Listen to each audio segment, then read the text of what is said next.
Welcome to Empowering Humility, where we're on a mission to promote human flourishing by restoring humility as a common denominator in society today. Let's dive in. Hello, everyone. Welcome to the Empowering Humility podcast. I'm Giancarlo Newsome, and I'll be your host for this podcast. Really excited about our guest today. A little bit of background to frame what e-humility is about and our guests and how blessed you are to hear from our guest today. Empowering humility, we believe humility is the root virtue for human flourishing and everything good. We believe literally humility is the root of everything good. Innovation, relationships, effective politics, and that's what we're going to talk about today with the next governor of Maine. A little more on Bobby in just a second. Part of this podcast is we want to enlist you to help us to not only restore humility, but be an advocate for seeing technology such as tomorrow's AI and our Web3 technologies be employed for good, because we know these algorithms, they are not wired to repress and reinforce humility. So, a little about our guests for our new listeners. They all have a clear passion and purpose that's greater than themselves. Our guests, people talk about, hey, they demonstrated a life of X. I would say our guests demonstrate flow state. They live in it. They are fully self-actualized and paying forward goodness and selflessness. And we say in a big summary statement, empowering humility. And we'll probably talk about it in the show today, but humility is not this weak, meek, where you're a doormat. Humility is actually the first step that precedes courage. And you're going to meet one of my favorite friends who every time I've worked with him, he's displayed empowering humility. Basically, success today is you being able to hear some great stories from a great guest. You'll be rewarded if you can learn from how they have led their lives and their organizations. Most of them are leaders in empowering humility. So let me tell you a little bit about our guest. Our guest today is the Honorable Bobby Charles. We became friends while working together for several major international aerospace companies. I immediately recognized and valued how his integrity and brilliance was tied not just to a genuine love of our country. I've told people about Bobby that he's like a modern day founding father. I've never said that about anyone else. So I hope you'll enjoy getting to know him as I have. But he's also perpetually embodied humility. He is also a veteran. He's prior service naval intelligence officer. I'll also share on the chat, he just did a wonderful Memorial Day tribute. We'll make sure that YouTube gets posted with this podcast.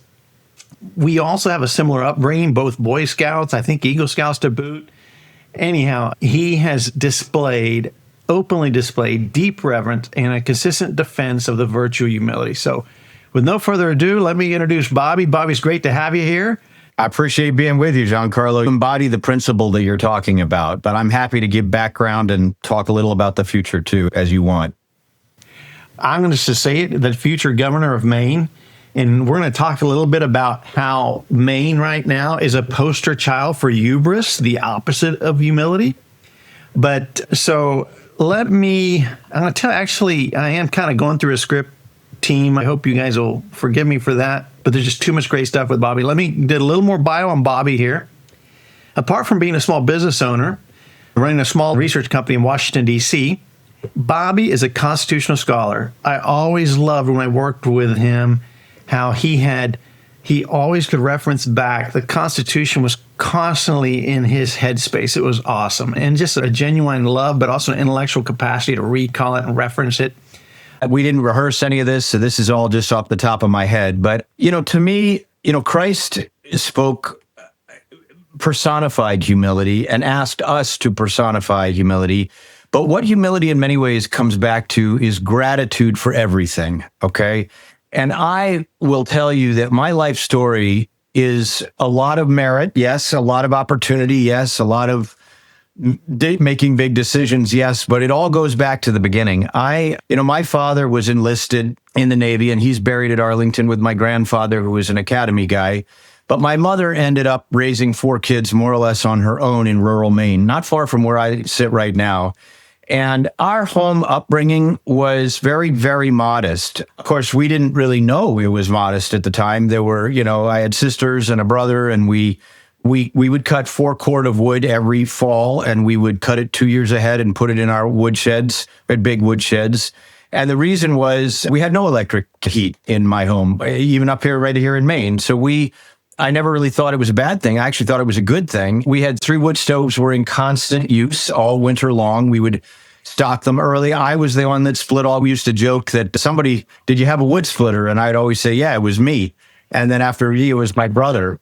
And so we had an axe and a maul and a sledge, and we would cut the wood, we would put it away. All of that gives you the kind of appreciation for being close to the earth. It gives you an appreciation for what real work is about. Real work is mental, but it is also manual. And all of those things, in a way, make you, I don't know if it does for everybody, but for me and for my siblings, it made us very reverential. We grew our own crops and we took care of some animals, and we were basically close to the land. My father had never gotten a college education. When everything was said and done, my mother, who was an elementary school teacher, said, you need to get out there and get an education. Well, we had no money. So, we just took it on trust that if we worked hard, something good would happen. And my sisters did that, and I did that. And it turns out to be true. If you work hard and have faith and keep things in perspective, the world will work out for you, no matter whether it's what you planned or whether it's something you didn't plan. At the end of the day, it will work. And so I applied to this college, Dartmouth College. I had no links to it of any kind. I'd only been there once. I passed through the town. I loved it. And I thought, gosh, wouldn't it be great to go to a school like that? And lo and behold, I got in. But I had no money. So my mother said, take the family car and go over there and explain to them why you're a good investment. It's exactly what I did. I had little 13 points, why I'm a good investment in you. I said, I will not let you down. I will work hard every day. With the education you give me, I will do good. And I ended up giving the address to the college and Phi Beta Kappa. And I get a scholarship to Oxford University for 2 years and studied economics, and then got another scholarships to Columbia Law School and worked through there, and eventually clerked on the U.S. Court of Appeals for the Ninth Circuit, a Reagan appointee who was also a U.S. Marine. Just a wonderful experience, and kept up with him and his wife to the end of their days. I had worked in the Reagan White House, got a few months in the Bush 41 White House, was a litigator, and just basically kept litigating until I discovered that I really don't like litigation. I had always thought that I would grow up and become Daniel Webster, and it turns out Daniel Webster's dead. The whole principle of being Daniel Webster is dead. There's an awful lot of money chasing that happens in litigation. And I just felt that, first of all, I didn't go to sleep feeling good at night. I had litigated in New York. I'm also a Maine attorney, and eventually found myself in D.C. But I just thought I can do more with what God has given me. Use your talents, don't hide them under a basket. And frankly, I'm sure there's a line in the Bible that says, don't just work to make big companies rich. I decided that I was done with that. I was going to prosecute. I got an offer to prosecute as a federal prosecutor. At the same time, Newt Gingrich won control of the House, ended up being the chief counsel and the staff director for the largest part of the oversight committee. We did the Waco hearings. We did intensive investigations into waste, fraud, and abuse for 5 years. I mean, just day after day of investigations, subpoenas, criminal referrals. It was extraordinary. And then, as you may remember, toward the end of that time, because I also had the TSSCI clearances, I thought, on the civilian side, my father was Navy, my grandfather was Navy. I have an awful lot of relatives going back on my mother and father's sides, all the way back. I have more than 100 relatives who fought in the American Revolution. My brother's the genealogist, I'm not. But it came to the point of, you're at the end of the age bracket where you can get in or not. And so I went through that process, became a naval intelligence officer. As you may remember, I started a company shortly after that, working chiefly with nonprofits, Dare America, Partnership for Drug-Free America, doing some work, as you know, with companies that had an ability to help America, and yours was one of them. Also working with a lot of veterans who were dedicated in their organizations and law enforcement in helping America. And then we worked for these different combatant commands, because what they really needed from us was a field understanding of what was going on out in CENTCOM or EUCOM or AFRICOM or SOUTHCOM or PACOM. So we would go out there and try to gather as much information as possible and bring back the goods and do the analysis so that they could make decisions on what they chose to do operationally.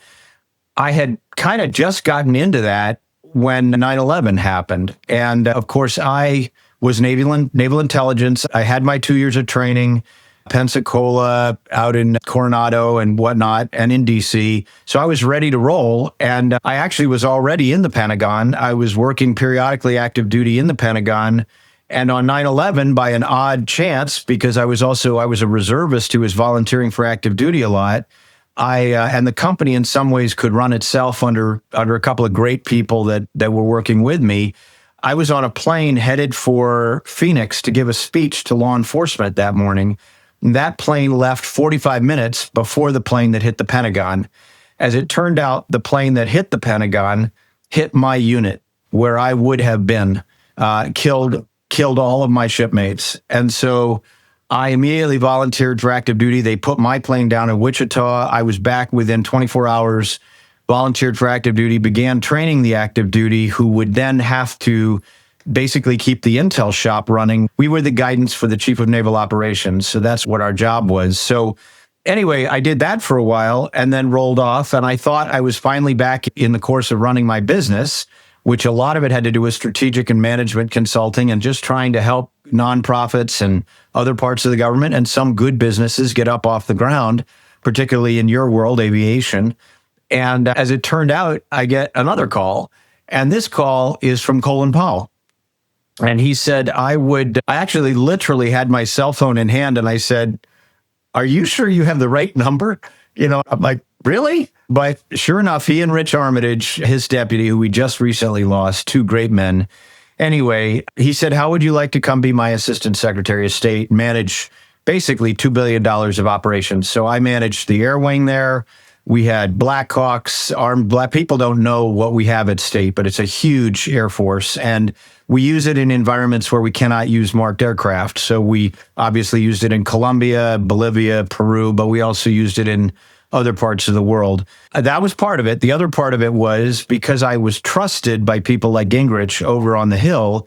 They had asked if they could put another $1 billion into the task, particularly where I had to manage it, of training the Iraqi police, setting up all the training for the Iraqi police, Afghan police, and of course we managed Kosovo and Colombia. So to be honest, it was 24/7, always on alert with the ops center. It was a management experience with thousands of people and billions of dollars, but I always felt that I felt like God kept me alive for a reason. And I think that's true of all of us, by the way. If we're still breathing, there's a purpose. Yeah, amen. And he did not keep us alive just to sit and twiddle our thumbs. So my goal was to try to live up, to be equal to my time, to live up to what was required of me. And I did that for a couple of years. And after Powell left, I had a little bit of time with Rice. And I said, you know what? I do not need the corner office anymore. This is not really my world. I'm not a government guy. I had created a lot of accountability, and I rolled back out into the company and began working again with combatant commands. The interesting part is life teaches you things when you don't expect you're going to learn things. And yeah, sometimes those are the lessons that are the most important. And there were many times early in my life when I was behind the Iron Curtain for some reason or somewhere else. And honestly, I think it's an incredible strength that people of faith have. I got myself into bad situations in Iraq, Afghanistan, but even before that, in the former Soviet Union, in Poland. I was, at one point in time, I was one of those kids that thought he was immortal. I could run around the world and do stuff and not pay a consequence for making stupid mistakes. But in Poland and a couple other places, I almost paid that price. So why not? Well, because I did turn back to prayer. And why prayer? Because my mother raised us, all four of us, with the idea that prayer and your humility is really, truly the secret to you will either go forward in life and fulfill whatever that expectation or destiny is of you, or you will not. And if you will just leave your ears open, and my ears are big enough to stay open almost all the time, but if you can leave your ears open, your heart open, and you can keep listening and then acting on what you understand to be what is the next step in whatever that destiny is, then you are doing the right thing. And I found myself, the bottom line is I got back here to Maine, Giancarlo. My kids are grown now. And they're kids of faith and strength. And I found that the state that I left, that I was grown up in, that I went to high school in, that I worked for World War II vets in and loved, was now no longer that state. The state of Maine, unfortunately, has been decimated. We've gone from 5 overdoses a few years ago to 10,000 overdoses last year. We lose between 40 and 70 kids a month to the big drug traffickers in fentanyl and methamphetamines and heroin and crack cocaine, things you and I worked to try to get out of the system. But, lo and behold, we were able, and people like you, Giancarlo, and with me working, we were able to get folks like the Cali cartel out of business and the Medellin cartel out of business. And I come back here to rural Maine, and I find that the Dominican traffickers and the Mexicans and the Chinese are right here. So my number one reason for running for governor, and people can go to bobbyformaine.com and help me, but my number one reason was to help save these kids, because it is a tragedy beyond belief. I meet almost every day with parents who've lost their kids to drugs, and it is crushing. They never get over it. None of us ever get over it. And the other two big pieces, which I'll end with, are the state has been financially mismanaged in the extreme. We are the number one state in the country for property taxes. I am going to cut them back down to almost nothing, and I am going to cut the income tax.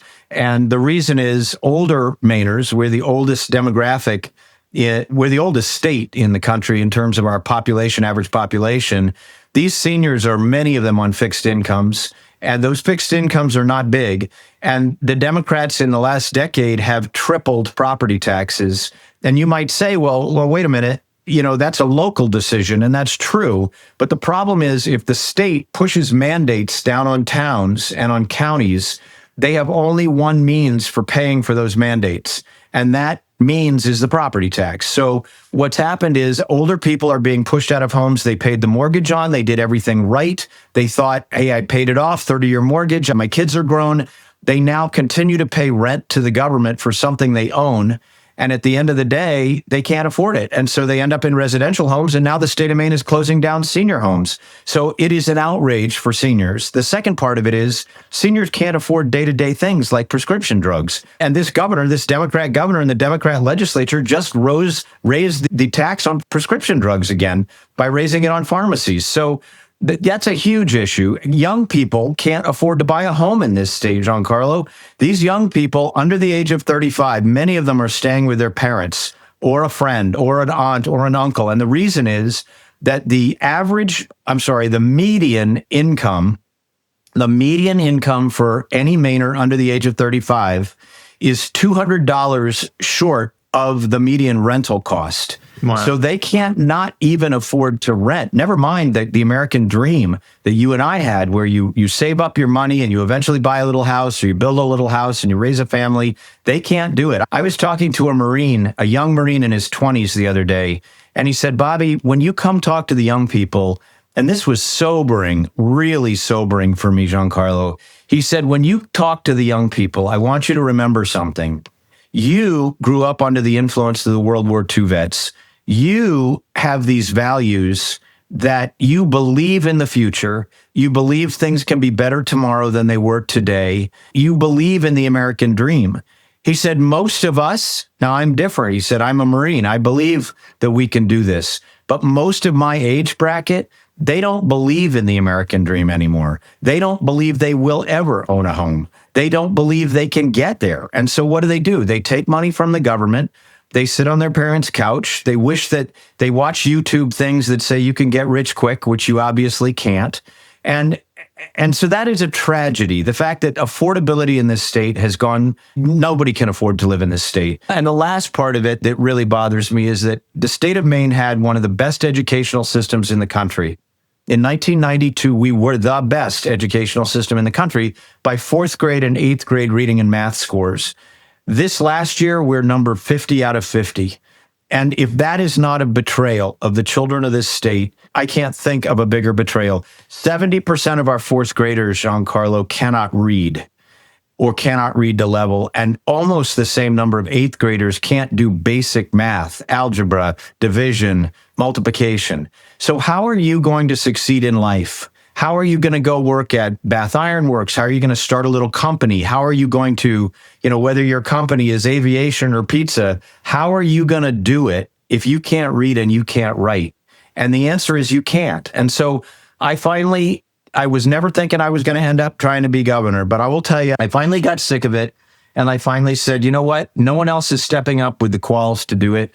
I will step up. I will do it. And I will fix the state. And when I'm done, I'll come back to my little house. I'm not rich. I'll come back to my little house. I'll love life. I love it, Bobby. I love your post. And you did one that was called Pretending to be God. Like there's some politicians. And, you think of these, you think of how much pride do you have to watch from 1992 to 2025 to go from the top of the charts to the bottom, 50 out of 50 in education. And it truly is contagious, pride or humility. And I guess maybe you could unpack a little why doesn't Bobby run for Congress? So I'm thrilled that I've noticed this too, Bobby. There's a lot of folks, there's a young man that's coming to mind right now, super humble guy. He was just doing some basic research for his master's about, this blockchain technology could really help protect people's property rights in third world countries, where a coup can come in and wipe it out. And he just quietly, humbly studied this. Next thing you know, he's like leading a major national blockchain council, national level. And likewise with him, I'm like, bro, step up out there. Folks need to, and he's also in the Army with me. And it's funny because he's a captain, so he still calls me sir, but like, we're not on duty. I'm like, bro, you are doing stuff that I really feel is a game changer for our nation and actually the world. And even that type of technology, if you look at kind of where it came about, the whole Satoshi Nakamoto and the Bitcoin papers, it happened out of 2008. Again, like you mentioned, massive mismanagement of finances. And people said, this isn't right. We've got to have zero trust protocols. We have to have much better transparency, much better accountability. I guess as you wrote about these politicians that are in effect, it's weird to see how their hubris, how they pretend to be God. I guess what they say sounds good, but they don't have any accountability as to whether they're doing any real good. Giancarlo, when I wrote that piece, all of the pieces I write come from my heart, even if they're analytical. I was more specific than that. When you get into the business of trying to define what a boy and girl is, and you're going to disagree with God, because God has made clear what a boy is and what a girl is, you are playing God, okay? Yeah. When you get into the business of endangering kids' lives and indulging and legalizing or trying to, or essentially looking the other way because you've undermined law enforcement, big, dangerous drugs like fentanyl and heroin and crack cocaine and methamphetamines, you are killing children. Obviously, if you get into the business of late-term abortion and all that, which these Democrats passed a bill allowing, you're also playing God, okay? When you get into the business of saying, I'm going to run seniors out of their homes and I don't give a damn, and I'm not going to let young people have the rights and opportunities that I had, never mind under Title VII, but under any title, you're playing God. And when you say, you know what, I got a great education, apparently you've forgotten a lot of what came out of your education. There was that World War II generation that taught the current generation that's sitting in a lot of these offices. They were humble people. They saw their best friends killed around them and buried around them. And they came back here, and the people I worked for genuinely saw that.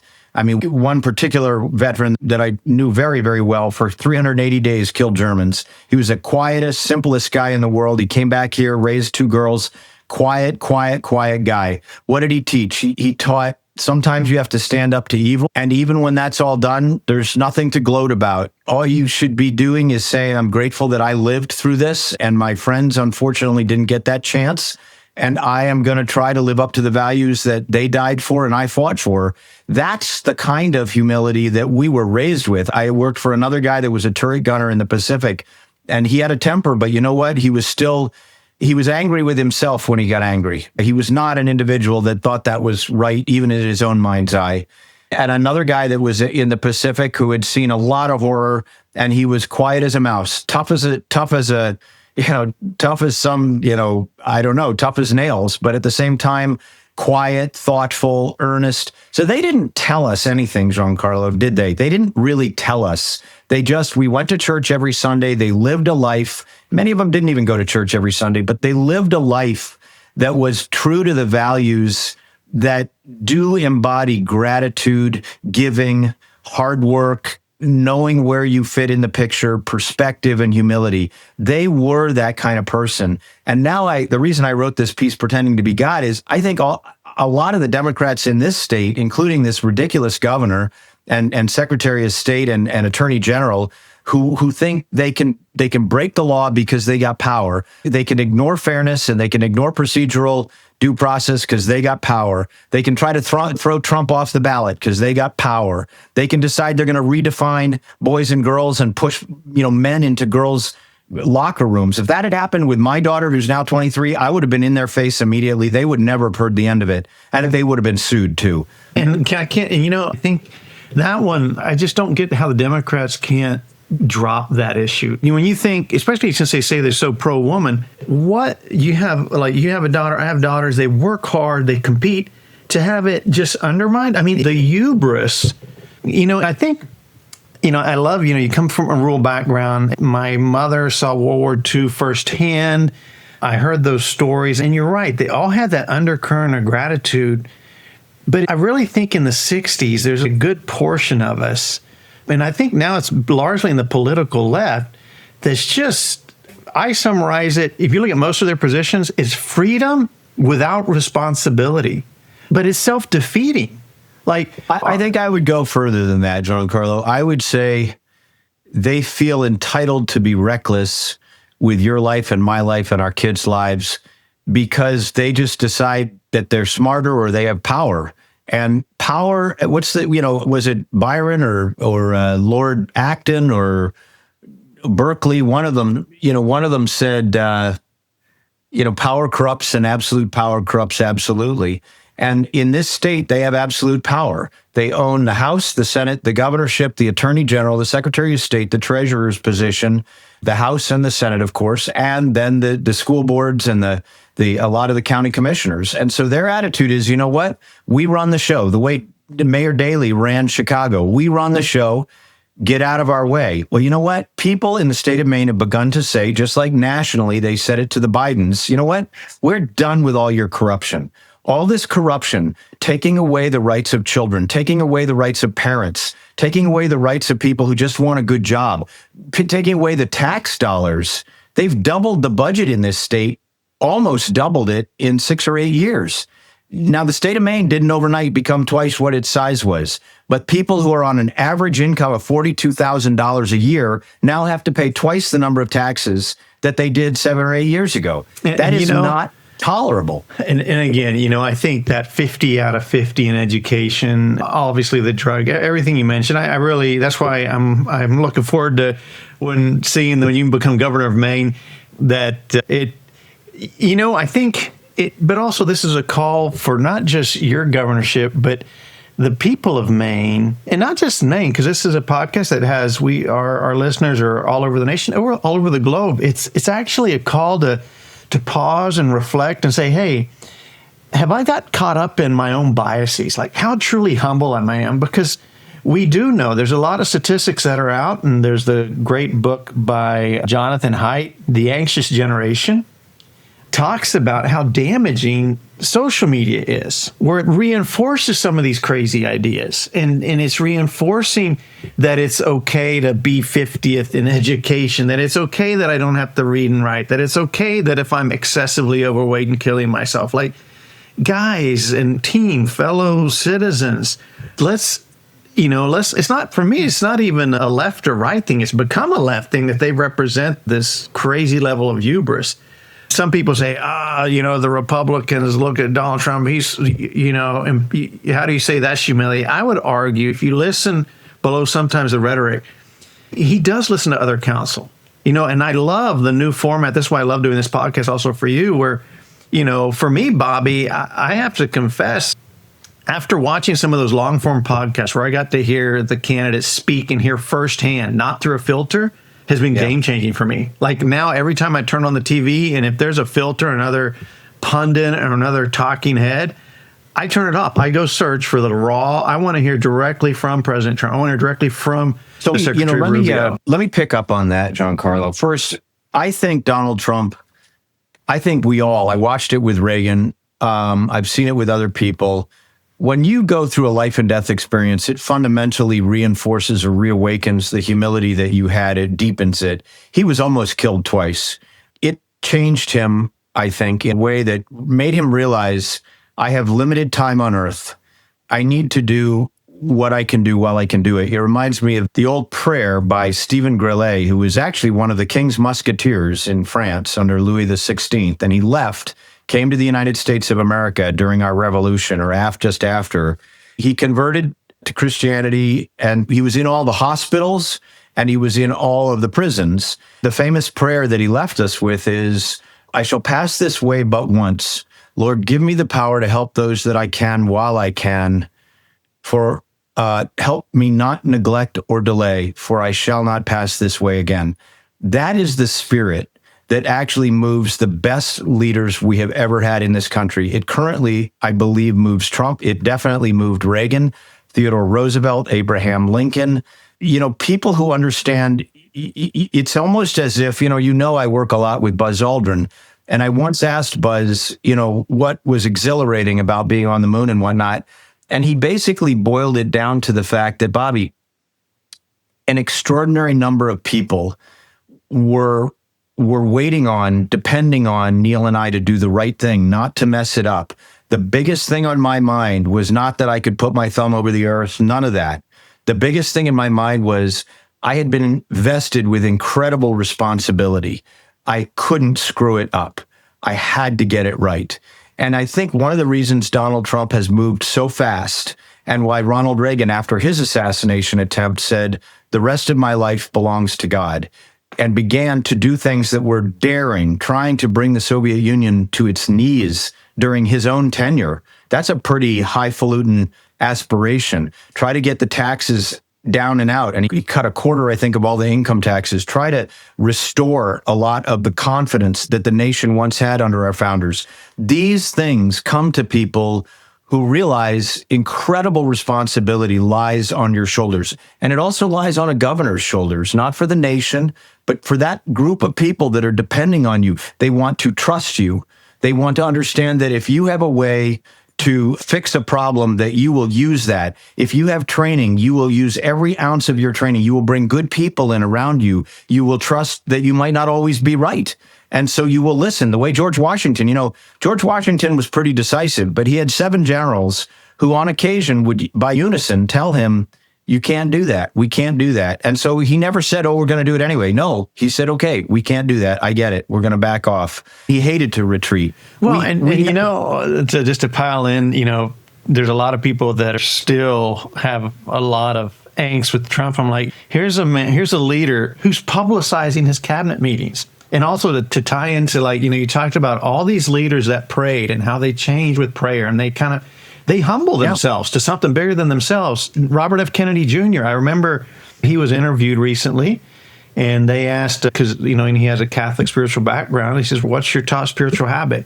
He says, I try to pray without ceasing, kind of like what you mentioned. So to pray without ceasing is directly from the Bible. And it's also from the Greek Orthodox compendium of the prayers of the monastics. The idea of pray without ceasing to me means you say prayers in the morning, you say them in the evening, but in the middle of the day, maybe you're in the middle of a task of some kind, and it washes over you that you need to depend on God for the outcome of the task. You say a prayer.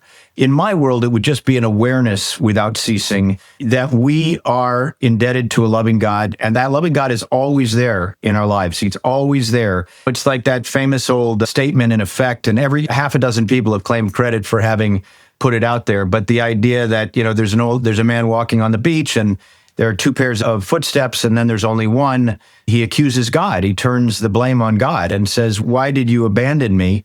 And he says, no. I picked you up. That's when I carried you. That's right.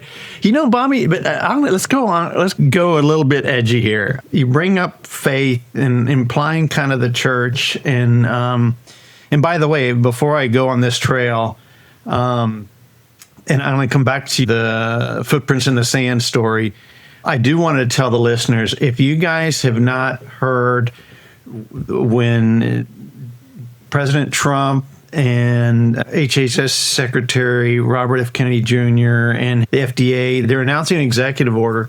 If you listen to that, you can watch, in my opinion, they are acting humbly. You can tell that the FDA, and I forgot the other three folks that work for Secretary Kennedy, but you can tell that they are nervous about the fact that they have taken on Big Pharma. I mean, that courage, that humility is pretty impressive. But I want to drill into an edgy thought. I feel the church has weakened greatly since the 60s, too. I'll play into the Footprints with Sand poem. I feel the poem we need to bring another part of it back that it doesn't finish with. There is a point where God puts us back down.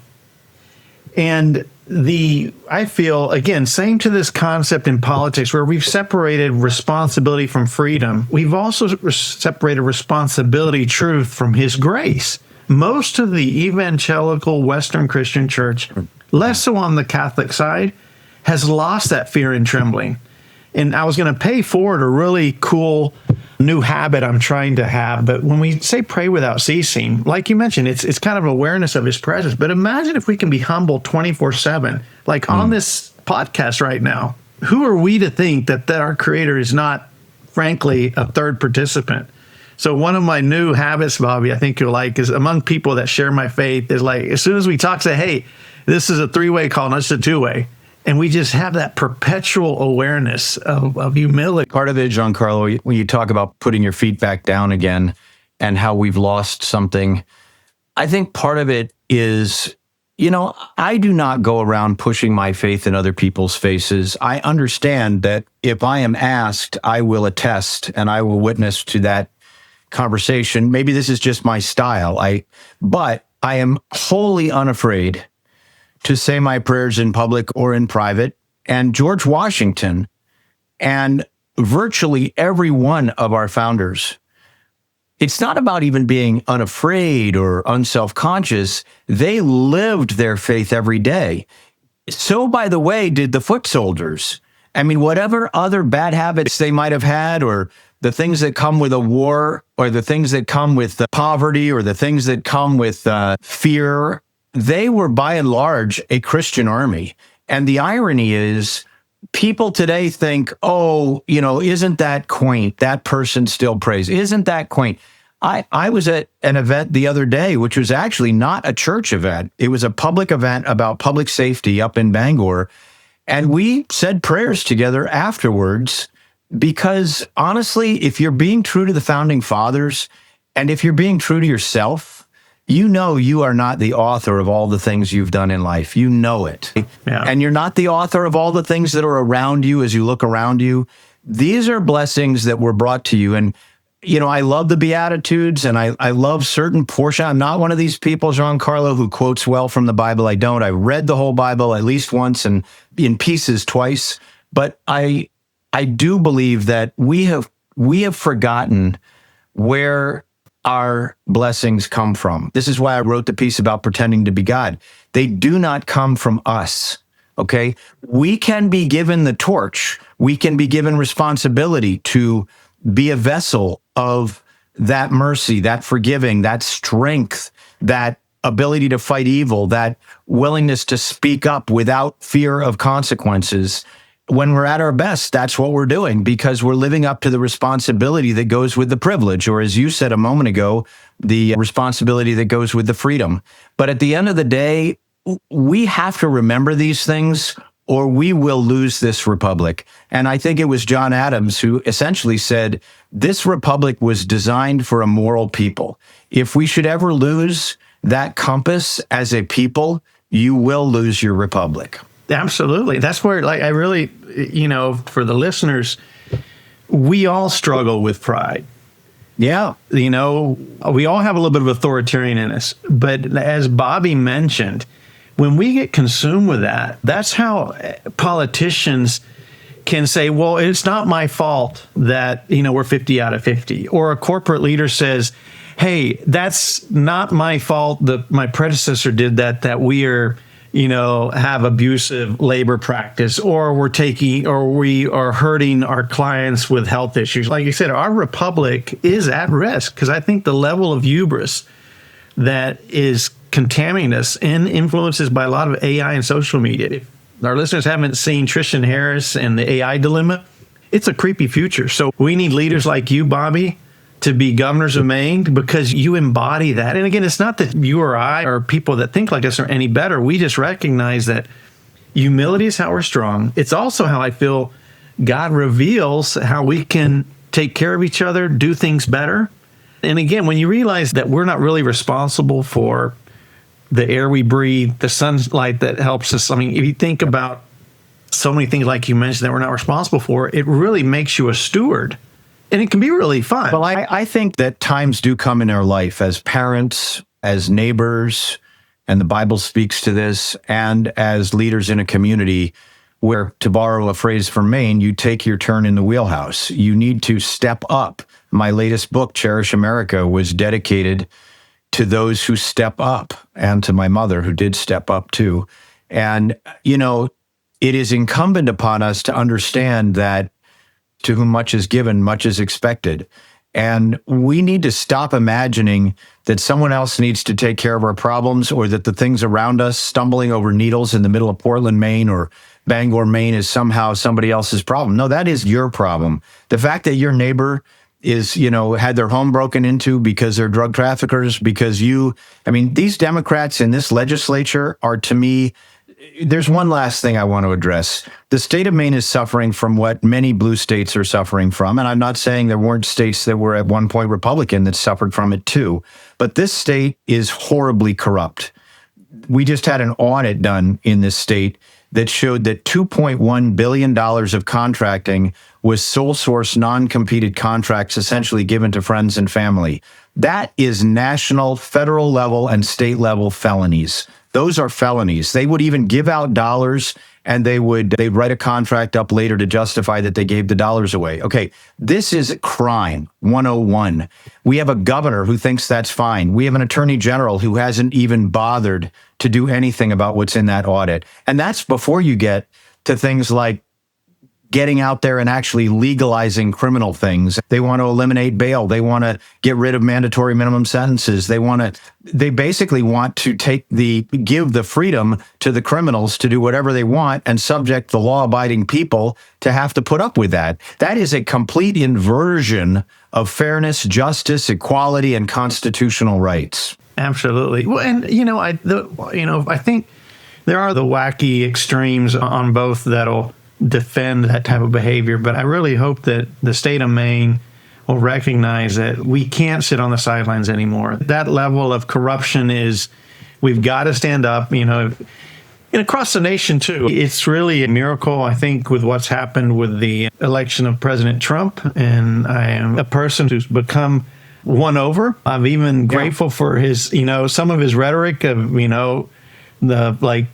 I felt sometimes was counterproductive, when you're calling folks names. But then again, I think sometimes being harsh or throwing out crazy ideas, you get to find out where the other side is. So, well, I'd go a step again. I would apologize for interrupting, but I'd go a step further. Sometimes you need a disruptor. In physics and in politics, inertia is a terrible force. It is the force, if you will, in politics of bureaucracy. Make no change. Let me just, fluff up my little world here. Let me keep growing government because there's government here, and let me expand my power over other people. No, that needs to be disrupted. And that's what Donald Trump is doing. And that's what I'm going to do for Maine. Frankly, I will bring a Doge to Maine. We will have executive order after executive order followed, God willing, by the last few seats we capture in the House and Senate to give control back to the people people of Maine. And when we give it back, we will reverse all of this garbage that we've experienced. We've experienced it intensively in 6.5 years. But as I said earlier, for 30 of 32 years, the Democrats have added barnacle after barnacle to the bottom of our boat. And we got to scrape those barnacles out off that boat. We are just in a position now where we will sink if we don't get it right. Well, I'm kind of openly confessing, Bobby, as a citizen, a voter, to say I got a little too relaxed. It's part of me saying, like that statistic, 50 out of 50 in terms of education. If that's not a call to action, a call to say apathy, and how dare someone criticize you for saying, I want to bring Doge in? Like, no, every citizen in Maine should want to bring a Doge in. Everyone should be applauding Trump when you look at the massive amount of money. It's funny, I had kind of picked up on, and actually in my paper with the Army I'd written, we talked about how everyone knew that China, when they joined the World Trade Organization, that we opened our markets to them, but they never opened them up to us. Right. And now 20 years later, I'm starting to recognize that no, this level of intensity is existential. It really is. It is. And that honestly, to flip the page here for a minute, this, Giancarlo, is why I never thought I wanted to be governor, and I don't really want to be governor. What I want to do, what I must do, is fix my state. And the only way I can do that is to be governor. That's become quite obvious. So I really want to encourage anyone who has moral compass in your world thinking about this podcast. Maybe Maine's a far way away for them, but you will save thousands of kids' lives by giving to my campaign, because I am going to drive the drug traffickers out of this state within 24 months, re-empower law enforcement, get drug treatment on the ground, get prevention back into the schools, and make the public environment safe instead of losing 40 to 70 kids a month. And then I'm going to get the taxes down so seniors can live their lives and young people can have the American dream. And finally, and you just mentioned it, I'm going to rebuild education in this state. We may not get quickly back to number one, but over time we can get up there. And we at least will not. You only get one childhood. We are betraying these children because we're not teaching them during their childhood how to succeed the way we were taught to succeed. So I encourage everybody, if you have it in you, please go to bobbyformaine.com. It's a very simple site. I'm encouraging people, if you really want to save children's lives the way we would if, in the old days, we would give to CARE or we would give to big organizations. This is a way to save kids' lives. And if you can max out at $2,075, and a lot of people can't, but I'm humbled, truly humbled by the people who I know do not have means, but they are willing, in fact, to step up and to give everything they've got, almost like the widow's mite, in order to try to put us in a position where we can actually save these lives. And if I can model it in Maine, it will apply across New England and ultimately potentially even across the country. There are very concrete ways to do this. I have a 30-point plan for getting rid of the traffickers. I know exactly how to get the taxes down, and I know what we need to do to rebuild education. If we can do it in one blue state, we can do it in all the blue states. Absolutely. So again, bobbyformaine.com. Please encourage everybody, go to bobbyformaine.com. Please share this. I think you've heard the character of person that Bobby is, and I've committed also personally to help Bobby. And again, he is modeling what I feel our country needs. And Bobby, we created Empowering Humility because, as you know, we're both in defense innovation, help with that. But what good is it if we do all these things, this amazing AI, these amazing weapons, if we don't restore humility? You look at our founding. What was the purpose of our founding of this great nation, and which has been a light on the hill? Is basically we said we're not going to kiss the ring of any king. We're gonna. It's in effect the Constitution. Our democratic values are an agreement of shared humility. That no one has all the answers. That free speech. Go ahead. No, I was just going to say. You're putting something in my mind, Giancarlo. I love it, and it's been personified in art.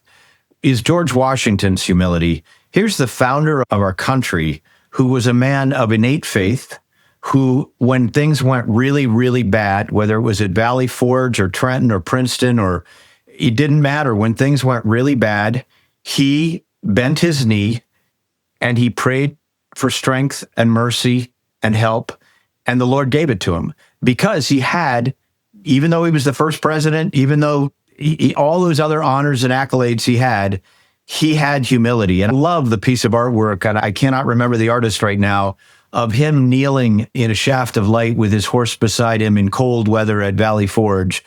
Just a personification of what we should kind of carry in our hearts around with us, as well as the understanding of the Bible, because in the end, none of us got anywhere we've ever gotten in life by ourselves. And that means that it is on us to help all those kids get where they need to go, because someone helped us get along. We need to help them get forward. And if we don't do that, it's more than shame on us. It's a condemnation on us. This is why I'm stepping up, because I can do it. I know how to fix these problems. I will fix these problems. And then when I'm done, I'm going to leave the wheelhouse and give it to some other young person who can get the next chapter written. So I do encourage people to, if you can go to bobbyformaine.com, please do. It will be well worth your investment. I totally endorse that, bobbyformaine.com. We've all heard that. Bobby, you're great. I'm excited to hear when you're Maine's new governor, and it has been a delight. Any way we can support you. Thanks for embodying empowering humility, and I look forward to following. I think it'd be fun to see. Imagine if we could bring, you brought up growing up kind of in rural Maine and like having to build things yourself. And most of the people that I've met that I really admire, they all have that common background. And I know like in the Japanese, the kids, they're working, they're cleaning their own school. And then the other thing too, I was going to also just leave you a suggestion when you become governor of Maine is one of the best ways I think that we aren't leveraging yet to clean up corruption and transparency is make Maine a blockchain and Bitcoin state. Could do. So glad to help you on that front. And we're 100% behind. I can't speak for Empowering Humility because I have to embrace the differences, right, of the community of Empowering Humility. But for me, Giancarlo, you have my full endorsement. Thanks for joining us today, and God bless you. My pleasure, Giancarlo. Thank you. Thanks, Bobby. Take care.